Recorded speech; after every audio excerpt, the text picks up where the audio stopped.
Assalamu alaikum. Zamong nanane lecture the lecture number 136 and this is about determination of dipole moment. Lecture number 135 ki munga details sara da explanation kari di. Dipole moment वही सता दरी द पारा units सरी दरी द पारा equation सरी चिपाई munga da calculate को और दरी सरा सरा dipole moment munga वाई सता दा टोल topic munga पा 135 lecture की डिस्कस करे दे एक्सप्लेन करे दे नन्हे टॉपिक दे डिटर्मिनेशन ऑफ डाइपोल मोमेंट और दादर डाइपोल मोमेंट वाला टॉपिक से रिलेटेड दे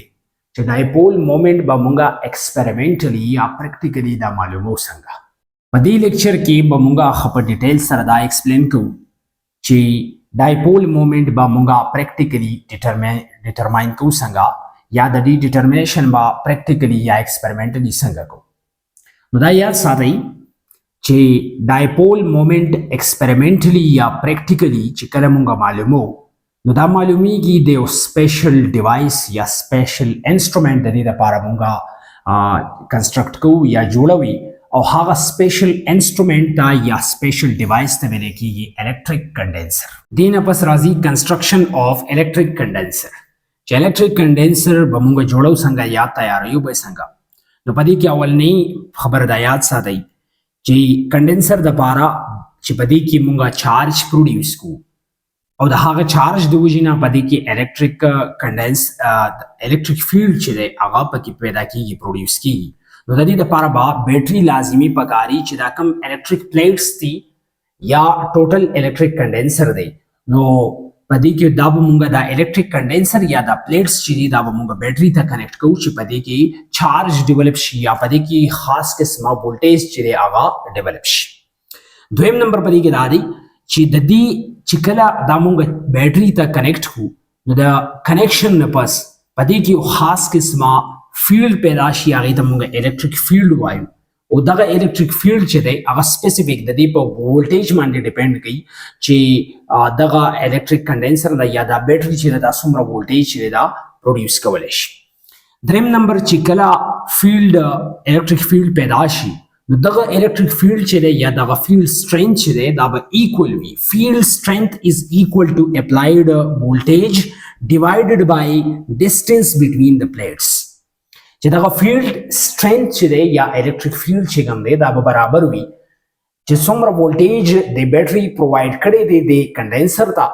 और दगा इलेक्ट्रिक फील्ड या इलेक्ट्रिक फील्ड स्ट्रेंथ चिदे दा मुंगा डिवाइड को ददी द्वार प्लेट्स पमस की जिसमें डिस्टेंस दे नो ददी ने चिकम वैल्यू राउजी हागा वैल्यू बा इक्वल बी द सिशी द फील्ड स्ट्रेंथ यानी मतलब दा कि द हर यो इलेक्ट्रिक फील्ड यो खास किस्म स्ट्रेंथ थी उस वदरी दा स्ट्रेंथ मुंगा संग मालूम हो नो दा स्ट्रेंथ दा पारे दा फार्मूला शुआ कि फील्ड स्ट्रेंथ बा बराबर हुई द अप्लाइड वोल्टेज सुमरा वोल्टेज देता अप्लाई करे they divided by the distance between the plates चिदे दी द्वार प्लेट्स पमस के डिस्टेंस सुमरा दे पहा का वैल्यू बाय डिवाइड को द दीने चिकम रिजल्ट राउजी आगा बाय बराबर हुई the field strength construction of electric condenser चिदे दा होशो चपदी तरीका मानली मुंगा प्लेट्स रावालू हागा प्लेट्स सरा सरा बैटरी रावालू दगा बैटरी दी प्लेट्स ता कनेक्ट को दी वजिना ब्या इलेक्ट्रिक फील्ड चिदे आगा पैदा की गया इलेक्ट्रिक फील्ड स्ट्रेंथ चिदे आगा दंत प्रोड्यूस शी होस बट डिटरमाइन को संग डाइपोल मोमेंट बददीन संग मालूम नो डाइपोल मोमेंट दा मालूमोल द पारा या द डिटरमिनेशन द पारा तरीका कार दा दे चिकल तासु यो पोलर मॉलिक्यूल दी दा कंडेंसर तैयार show electric condenser the electric condenser त मुंगा कम मॉलिक्यूल या कम सब्सटेंस की जे मुंगा डाइपोल मोमेंट मेजर कवल वाडू हागा सब्सटेंस देता वरवाचो लेट सपोज मुंग देता यो पोलर मॉलिक्यूल वरवाचो पोलर मॉलिक्यूल देता एड को दा पोलर मॉलिक्यूल पदे की दा देगे खास किस्म सॉल्यूशन मुंगा वराचो हागा सॉल्यूशन द वजन सिर्फ दा पोलर मॉलिक्यूल चिरे दा पकी मतलब मोएबल उस दग पोलर मॉलिक्यूल चिरे दे दो किस्म देखे जका पोलर मॉलिक्यूल की दो किस्म पोल्स भी यो पॉजिटिव यो नेगेटिव हो पदे टाइम की चिकला वत मुंगा बैटरी नहीं कनेक्ट करी न दे irregular arrange शवे यानी मतलब randomly दे arrange शवी दगा molecules लगा दा polar molecule यो end दे दा बल end दे positive negative दा बल polar molecule ले positive negative poles दी दा बल यो polar molecule ले positive negative poles दी यानी मतलब आगा substance वर तमुगा aid को د دې نه مطلب دا دی چې دغه سبسټانس په دې ټیم کې چې کله ورته بیټري نه کنیکټ شوي یا فیلډ وولټیج ورته نه پرووایډ شوي نو په دغه ټیم کې بیا دا مالیکیولز چې دی دا رینډملی ارینج شوي په داسې طریقه باندې. اوس چې کله ورته بیټري کنیکټ کوي تاسو چې کله ورته بیټري کنیکټ شي نو د دې ځای نه پس بیا دغه پولر مالیکیولز چې دی د دې ری ارینجمنټ شروع شي او دغه مالیکیولز چې دی دا الاین شي، یعنی مطلب دا چې دا یو خاص قسمه ترتیب دیره ورکړی شي. اوس دا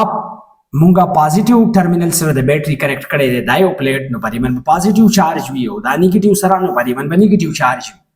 چې په دې باندې پازیټیو چارج دی نو نیگیټیو پول به د دې طرف ته یو، په دې باندې نیگیټیو چارج دی نو دې طرف ته به پازیټیو پول زی د پولر مالیکیول په دې طریقه باندې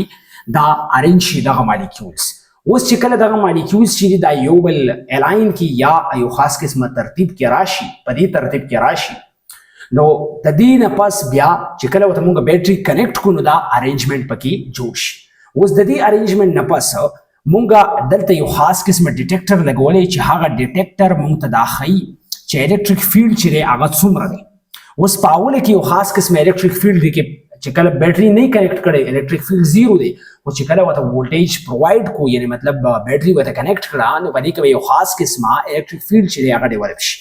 الکتریک فیلډ دلته چې کوم مونږه ډیولپ شوی یعنی مطلب وولټیج څومره دی د هغه وولټیج نه مونږه الکتریک فیلډ چې دی هغه کالکولیټ کولی شو، ډیټرماین کولی شو. یا دا ډیټیکټر مونږ ته ډایرکټ ښیي چې دومره الکتریک فیلډ دی. د دې نه پس په دغه الکتریک فیلډ کې چې کله دا پولر مالیکیول یا دا سبسټانس ورته تاسو ور واچوئ نو د خو الکتریک فیلډ الریډي پرووایډ کړی، سبسټانس ورته ایډ کو، د دې ارینجمنټ شروع شي او د دې ارینجمنټ سره سره دلته اوس په الکتریک فیلډ کې یا الکتریک فیلډ سټرنث کې ډیکریز راشي. نو چې څومره ډیکریز راشي د هغه ډیکریز نه یعنی مطلب د الکتریک فیلډ د ډیکریز نه مونږ دا معلومو چې د دغه مالیکیول ډایپول مومنټ څومره دی. ځکه الکتریک فیلډ نه مونږ چارج معلوم کو، صحیح شو، چارج او د چارج نه الریډي ډیسټنس بټوین د ټو پلیټس دا مونږ ته معلوم دی. د دې نه چې کله مونږ چارج معلوم کو نو بیا د دې لپاره سمپل اکویشن دی، هغه اکویشن مونږ یوز کو، میو از ایکوال ټو کیو ملټیپلایډ بای آر والا اکویشن یوز کو، استعمال کو او د هغې نه پس مونږ له ریزلټ راشي کوم ویلیو چې بیا د دې نه پس راغله یعنی مطلب د دې ډیټیکټر چې تاله کوم ویلیو راکوي دا ډایپول مومنټ نه دی. ډیټیکټر مونږ لا الکتریک فیلډ سټرنث کې څومره کمې راغی دغه ویلیو راکوي، د دغې نه مونږ چارج معلوم کو چې دا چارجز د دې کوانټیټي څومره ده هغه کوانټیټي ملټیپلایډ بای آر